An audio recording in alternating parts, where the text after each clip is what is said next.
Rìu xua bongនេះខ្ញុំឈ្មោះហងមីហេងមកពីវិទ្យាល័យអង្គរចំពោះទស្សនៈរបស់ខ្ញុំគឺមកដល់ភ្លាមគឺខ្ញុំឃើញទីធ្លានៅនឹងស្អាតហើយតមកគឺផ្សារប្រជុំបងគឺមានសភាពធំទូលាយហើយនឹងមានលោកគ្រូអ្នកគ្រូដែលគាត់បានណែនាំអំពីពីការបង្រៀនរបស់គាត់ពីមុខជំនាញផ្សេងនិងមានប្រព័ន្ធ digital អីចឹងសម្រាប់មុខជំនាញដែលខ្ញុំចាប់អារម្មណ៍គឺជំនាញពេទ្យបង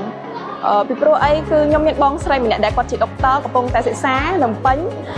ហើយណាមួយគឺគ្រូសារបស់ខ្ញុំគាត់ចង់ឲ្យជំរុញឲ្យខ្ញុំហើយនឹងបងខ្ញុំគឺទៅខាងពេទ្យហ្នឹងបងហើយក៏ជាក្តីសម័យតាំងពីទីដែរចំពោះទស្សនៈរបស់ខ្ញុំការដាក់បញ្ចូលនៅក្នុងថ្នាក់នេះគឺនាងខ្ញុំគិតថាវាមានផលចំណេញ3ទី1ពេលវេលាថាវិការ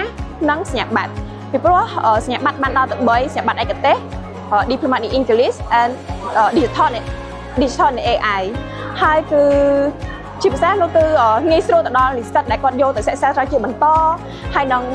ពេលបើគាត់បញ្ចប់ការសិក្សាគាត់អាចយកសញ្ញាបត្រអស់ហ្នឹងទៅបម្រើការនៅស្ថាប័នឬក៏កន្លែងការងារណាមួយបង